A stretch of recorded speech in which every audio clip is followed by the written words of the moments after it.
ഇന്ന് നമ്മൾ നോക്കാനായി പോകുന്നത് ലക്നൗ ടീമിന്റെ ഒരു സാധ്യത 11ഉം ടീമിന്റെ സ്ട്രെങ്തും വീക്ക്നെസ്സുമാണ്. വീഡിയോയിലേക്ക് കടക്കുന്നതിന് മുമ്പായി പുതിയ ക്രിക്കറ്റ് വാർത്തകൾക്കും അപ്ഡേറ്റുകൾക്കുമായി എല്ലാവരും ചാനൽ സബ്സ്ക്രൈബ് ചെയ്യുക.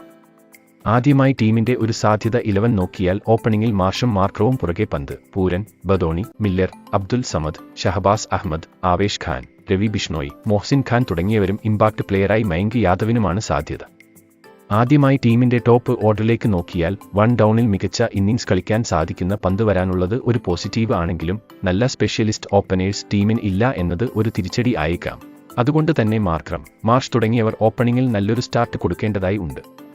ഇനി ടീമിന്റെ മിഡിൽ ഓർഡറും ഫിനിഷിംഗ് ഡിപ്പാർട്ട്മെന്റും നോക്കിയാൽ പൂരൻ, ബദോണി, മില്ലർ, അബ്ദുൽ സമദ് തുടങ്ങിയ ഒരു എക്സ്പ്ലോസീവ് ബാറ്റിംഗ് ടീമിന് ലഭിക്കുന്നുണ്ട്. ഒപ്പം ലോവർ ഓർഡറിൽ എത്തുന്ന ഷഹബാസ് അഹമ്മദിനും ആവേശ് ഖാനും ബാറ്റിംഗിൽ കോൺട്രിബ്യൂട്ട് ചെയ്യാൻ സാധിക്കുന്നതാണ്. ഇത് തന്നെയാവും ടീമിന്റെ ഏറ്റവും വലിയ പോസിറ്റീവും. ഇനി നമ്മൾ ബൗളിംഗിലേക്ക് നോക്കിയാൽ പേസ് ബൗളിംഗിൽ മയങ്ക് യാദവ്, മൊഹ്സിൻ ഖാൻ, ആവേശ് ഖാൻ തുടങ്ങിയവരും ഓൾറൗണ്ടറായി മാർഷുമാണ് ഉള്ളത്.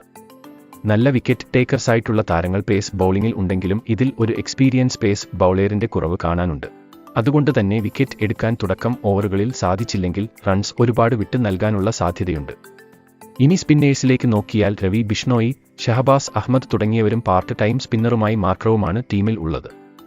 മെയിൻ സ്പിന്നറായി എത്തുന്ന രവി ബിഷ്ണോയിക്ക് തിളങ്ങാൻ സാധിച്ചില്ലെങ്കിൽ സ്പിൻ ഡിപ്പാർട്ട്മെന്റ് വലിയൊരു പ്രശ്നം തന്നെയാകും ടീമിന്.